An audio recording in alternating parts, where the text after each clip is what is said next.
चार अलग अलग इलाकों, चार थाना क्षेत्रों में जिस तरह से अंधाधुंध गोलियां बरसाई गई, उससे इतना तो साफ है कि हमलावरों के निशाने पर कोई खास टारगेट नहीं था, बल्कि वो यूं ही जो भी सामने आता गया उसे गोली मारते गए। पर सवाल यह है कि बिना मकसद किसी को गोली मारने का आखिर क्या मकसद हो सकता है। सीसीटीवी की ये तस्वीरें बेगूसराय की हैं, जिनके सहारे अब बिहार पुलिस बेगूसराय में सीरियल फायरिंग करने वाले गुनहगारों तक पहुंचने की कोशिश कर रही है। इस तस्वीर में 2 बाइक पर सवार 4 नौजवान नजर आ रहे हैं। शक है कि इन्होंने ही बेगूसराय में मंगलवार को ताबड़तोड़ फायरिंग की। ऐसे में अब सबसे बड़ा सवाल यही है कि आखिर ये हमलावर कौन है, जिन्होंने बिहार के बेगूसराय जिले के 28 किलोमीटर और 4 थानों के दायरे में ताबड़तोड़ गोलीबारी कर मंगलवार की शाम ऐसा कोहराम मचाया कि जिसकी आवाज राजधानी दिल्ली तक सुनाई पड़ी। चूंकि ये वारदात अपने आप में नए किस्म की है, लोगों के मन में सबसे बड़ा सवाल यही है कि आखिर इनका मकसद क्या है। क्या सीरियल फायरिंग को अंजाम देने वाले बदमाशों का इरादा बिहार में दहशत फैलाने का था, या फिर उनके दिमाग में कुछ और चल रहा था? क्योंकि हमलावरों ने किसी व्यक्ति विशेष को टारगेट करने की जगह अंधाधुंध फायरिंग की। सवाल ये भी है कि क्या इस हमले के पीछे किसी साइकोपैथ का हाथ है? फिलहाल पुलिस इन सारे सवालों का जवाब पता करने की कोशिश कर रही है।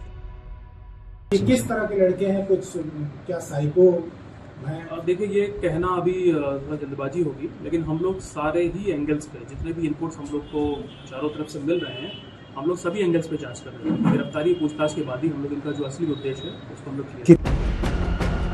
ताबड़तोड़ फायरिंग की ऐसी वारदात हिंदुस्तान में इससे पहले कभी नहीं हुई, जब अपराधियों ने घूम घूम कर पूरे जिले में लोगों को ऐसे अंधाधुंध तरीके से निशाना बनाया हो और गायब भी हो गए।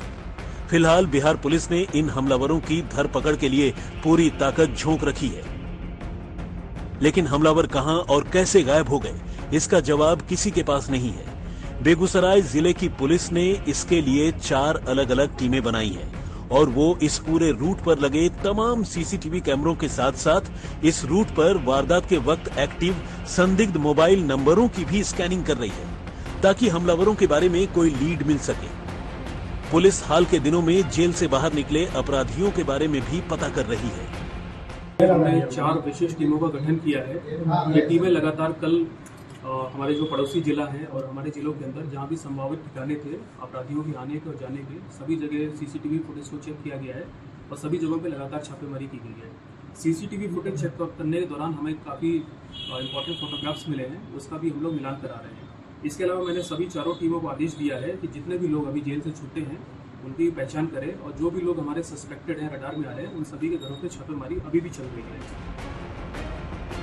करीब 28 किलोमीटर के दायरे में 40 मिनट तक ये बदमाश फायरिंग करते रहे और बेगूसराय पुलिस को कानों कान खबर नहीं हुई, जो अपने आप में वहां की पुलिस के काम करने के तौर तरीके को जाहिर करता है। और इसीलिए अब जिले के एसपी ने इस पूरे रूट के 7 के 7 पेट्रोलिंग अफसरों को सस्पेंड कर दिया है। हमने जो गश्ती गाड़ियां थी, जो थाने थे हमारे बीच में, उसकी जो गश्ती गाड़ियां थी उनकी इफेक्टिवनेस को भी चेक किया। हमारे यहाँ एक जीपीएस कंट्रोल रूम बना है, तो उसका भी हम लोगों ने विश्लेषण किया है। तो जो गश्ती गाड़ियाँ थी, 7 गश्ती गाड़ियाँ, उनकी जो इफेक्टिविटी थी उसमें हमने कमी पाई, उसमें लापरवाही पाई, और इसके लिए मैंने 7 गश्ती पदाधिकारियों को तत्काल प्रभाव से सस्पेंड कर दिया है और उन पर विभागीय कार्रवाई प्रारंभ करने का आदेश दिया गया है। सौरभ कुमार के साथ रोहित सिंह, बेगूसराय, आज तक।